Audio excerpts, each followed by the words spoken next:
A warm welcome to all. Welcome back again to our next family. So, now we are moving on to the most important family that includes most of our vegetables. And by looking into the picture, these vegetables like brinjal, potato, tomato, and chili are very essential for preparing our dishes. Most of us depend on all these four types of vegetables. So, it is very important to know more about the family of these edible or these vegetables. Okay, so let us study the family Solanaceae. And this plant is also familiar with you. This is a very beautiful flower, a garden plant, Bromantia. So now, systematic position of the family Solanaceae. Solanaceae belongs to Dicotyledonnae, Gamma-petalae, Bicarpellate, and the order Polymoniales, and the family Solanaceae. So it is belongs to Gamma-petalae. That is very important. So what is Gamma-petalae? Here plants having united or fused petals. So this family is commonly known as nightshade family. What is the meaning of nightshade? In Latin it means sleeping or comforter. What is that the story behind this? So when you are addicted with some drugs or alcohol, you will sleep well. That a particular type of sleep, that is the meaning of nightshade or comforter. So one very important plant among this group, that is tobacco, that is belongs to this group, and that's why it is known as nightshade family. And it's also commonly called as potato family. So potato is our important food in North India. Indians potato daily people eat potato because that is rich in carbohydrates also. And it is a large family and a well-known family, and its members are distributed all over tropical and subtropical regions throughout the world, and also in temperate zones also. And this family include about 2000 species, belongs to 90 genera. 2000 species, and most common genera are Solanum and its species. Okay. And in India, it is represented by 70 species and 21 genera. So this is dried tobacco and pogaila, and this is our tobacco plants cultivation. Okay, clear? So it's commonly known as nightshade family because it gives comfort for sleeping. Okay.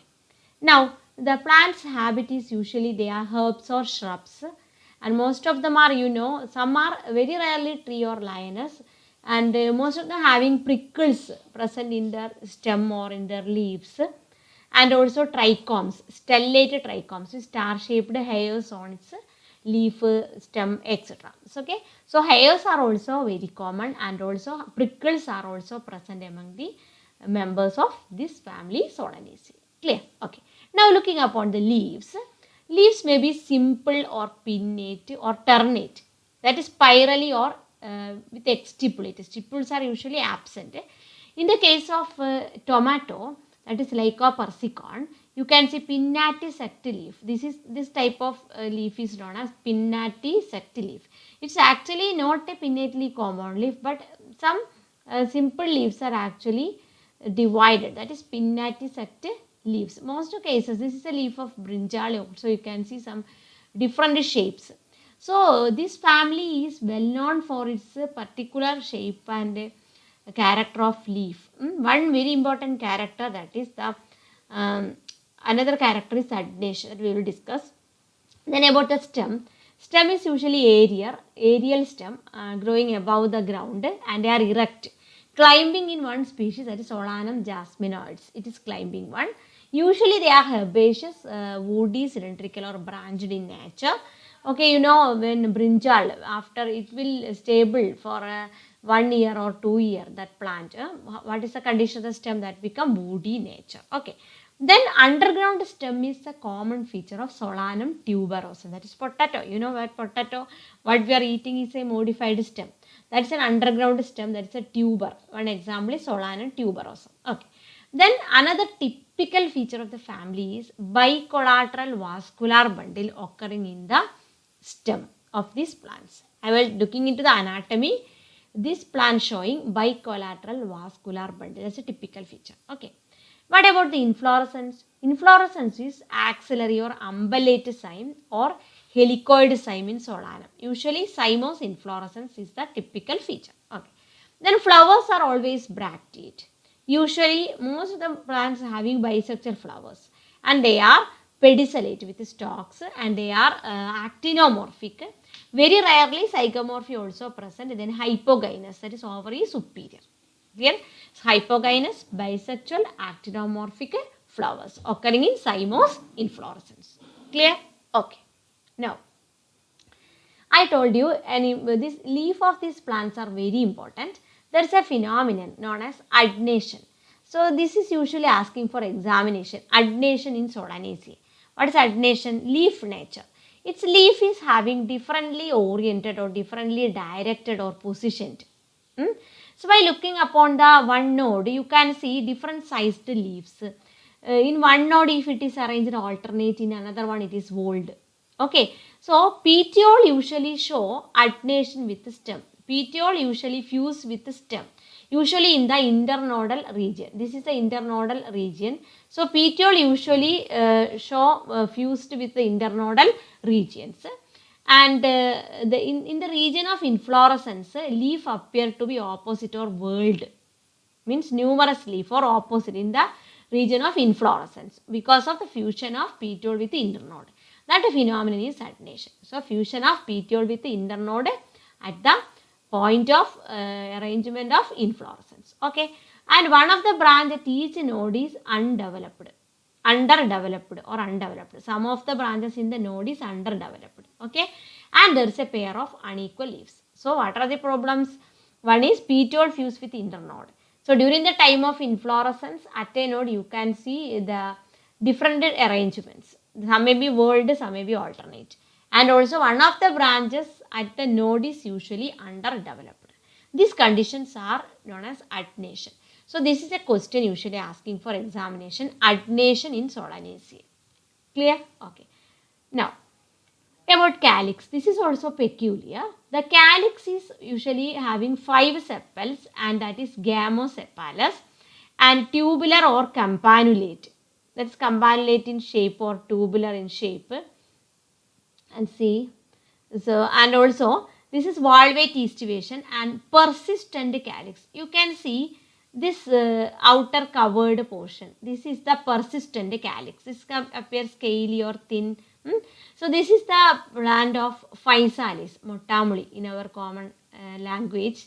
Physalis. When you take this plant, the fruit, you can see when you have to open out a cover. That cover is actually what? Our sepals. So sepal here form a bladder-like structure. Clear? So sepal is persist even after the fruit formation. That is very important, and that is also very thick. You can see when you are cutting the vegetable brinjal, at its apex, that stalk point, you can see the thick structure, that is the sepal, 5 thick sepals, part of calyx. So that is persistent. Okay. So this is a typical feature of the family Solanaceae, persistent calyx. Understood? Okay. Now about corolla.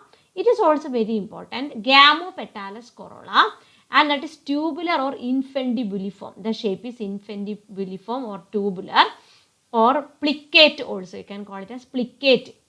Then valvate or imbricate estivation, usually also called a plicate estivation also. Then some hair-like outgrowth may be present inside the throat of the corolla. Okay. So this is one picture known as petunia flowers, a garden plant, a very common garden plant, petunia. So this, you see the nature of the corolla. Some markings are there.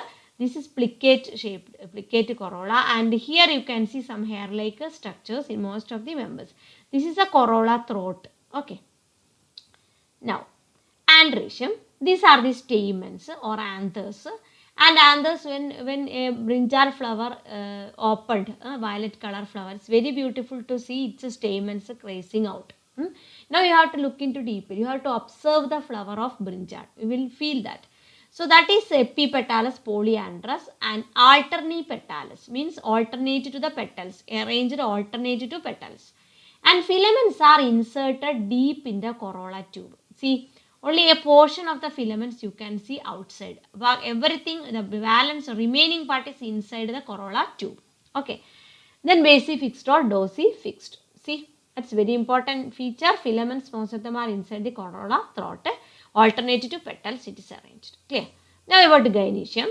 Gynoecium is also very significant in this family, typical to the family, that is bicarpellary syncarpus with a superior ovary. That is, I already told it is hypogynous flower. Bicarpellary syncarpus and bilocular or unilocular. One species Haenunia, it is unilocular. Usually bicarpellary, bilocular.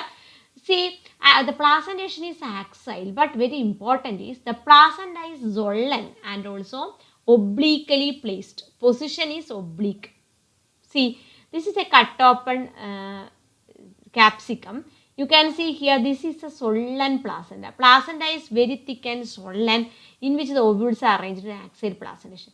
And it is not direct. It may be oblique, not placed in straight. It is usually the most of the members having obliquely placed, see, obliquely placed placenta. Okay, so typical to Solanaceae, swollen, axial and oblique. Three terms you have to remember. Swollen, axial and oblique. Swollen and oblique. SO, Solanaceae, first two letters. S, Solanaceae. SO.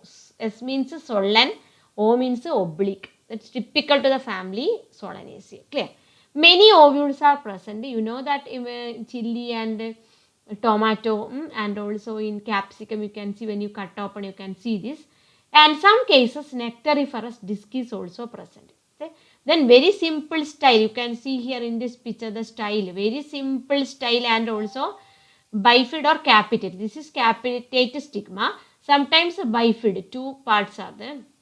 Like if it is bifid, it appear like this because it is bicarpellary. Clear? So here it is not bifid, here it is capitate stigma. Clear? So this is what? This is our swollen placenta. Understood? And axial placentation. So that's all about the gynoecium and androecium. Now the fruit. Fruit is a berry. That is a drupe or berry or a capsule. Usually you can call it as capsule. Indifferently it occurs and seeds are endosperms. These are the common fruits. Clear? Berry or drupe or capsule. Now, this plant, this family is having economically importance. You know, most of them are used as edible, that is vegetables, food, as a part of our food, an unavoidable part. Clear? Solanum tuberosum, potato. We usually used to depend on potato for preparing for chapatis, for our breakfast items and everything. Then biryanis, everything we use potato. And cutlets, whatever you are going to prepare, you need potato. And another one is Solanum melongena. Solanum melongena is our brinjal or common valvulana. And also Lycopersicum esculentum. That is what? Takkali, tomato. See, these all three and with the chilli, capsicum are essential for preparing our curry, sambar. Clear? Now, Physalis minima. Physalis minima is a motamuli that is used as edible berry. Its fruits are also eaten. Okay. Now, medicinal uses are there. One very important plant is Atrapobelladonna that contain an alkaloid atropine. So, this is used as a belladonna plaster and it is used in eye testing also. Atropa belladonna, important plant used as medicine. Another one is Nicotiana tabacum. You know our common tobacco plant that is yield nicotine. Nicotiana tabacum. Excessive use may leads to cancer. Then Hypocymus niger and Solana nigrum. Solana nigrum is also very important. Then Solana nigrum is Manitakkali, you know, Mulagu takkali. Likewise, you may call it as a small berries, fruits. And Datura, you know, Ummatin Gaya. Datura is also highly medicinal. Then Withania somnifera, that is called as Ashwagandha, like that. Withania somnifera, Ashwagandha, these are all used as medicinally. So, some very important. So, you have to remember the medicinal property of the Solanaceae members also. Clear? Now, narcotics. I already told tobacco. From the leaves of Nicotiana tabacum used in cigarettes, BDs, then chewing items, jarda, etc. So that is highly narcotic. Then ornamentals. Most of them are growing as garden in ornamental, usually in botanical gardens. When you visit, these plants of Solanaceae are very attractive. Petunia, cestrum. Cestrum is Ratri Mulla.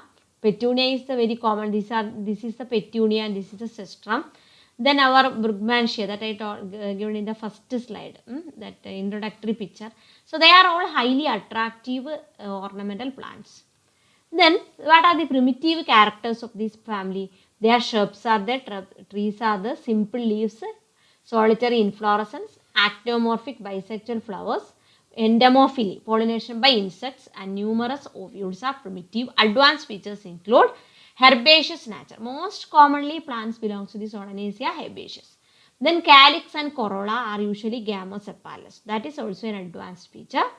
Then reduction of the carpels into only two carpel, bicarpellary. Stamen is epipetalous, attached to the petals in the corolla throat. Then syncarpous gynoecious. These are the advanced characters. Okay. So now moving on to typical features. What are the typical or only these characters you can see Solanaceae? What are the typical features? There are alternative flowers, solitary, they are common, but some features like persistent calyx, that is gamosepalous, and campanulate corolla, and epipetalous stamen, bicarpellary gynoecium with axile placentation in Sollan placenta and obliquely placed positioned placenta. Sollan placenta, obliquely placed axile placentation. Then capsule, one more point I left that is the adnation in leaves. So these are the typical features. Adnation in leaves, Sollan placenta, obliquely placed placenta, and campanulate or plicate corolla, and also you can see the typical actinomorphic and hypogynous condition. That's a typical feature of the family Solanaceae, and most of the edible plants belongs to the family. Now let us look onto the images. So first one is Solanum torvum. You know what is Solanum torvum? Chundanga. Its fruit is given here. It's very common in our villages, usually used highly medicinal and also used for preparing dried fruit, used for frying purposes. Then pickles and all we use this. Having prickles, mull in its leaves, and also this is the very common plant Solanum torvum chundanga. And this is our common brinjal Vardhana, Solanum meloncina. Different colors and size and different shapes you can see in the Solanum meloncina. And this is our Solanum tuberosa. We know what is that? Potato, very common one. Not common in our areas, but when you grow potato by using its buds from the nodes of the root tuber, you can cut it and you can prepare. You can germinate the plants, and very easy to grow potato in grow bags. Okay. Then this is the common motamuli, that is Physalis minima, and see the fruit inside the cover calyx. And this is the plant I told you, Solanum americanum or Solanum nigrum. Both are same. Solanum nigrum or Solanum americanum, that is the Manitakali. Okay. Manitakali. Or one more term is that Mulag. One more. Two different common names. Usually it is known as Manitakali. Okay. Now, this is a capsicum frutescens. You know capsicum frutescens or Kandari Mulag. This is a capsicum annuum, our common chili. So this is a flower of capsicum. So by looking to the flower of capsicum, very beautiful to see the stamens and all colored nature. So look into that, deeply observe the flowers of Solanaceae members, see the corolla, its shapes, what I told, its campanulate. Okay, so capsicum frutescens and capsicum annuum. This is the common Lycopersicon esculentum. Okay.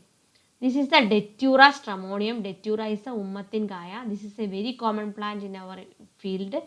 And its fruits you can see like some prickles or thorns on the surface of the leaves. Okay. See? Okay. Now, look into this illustration.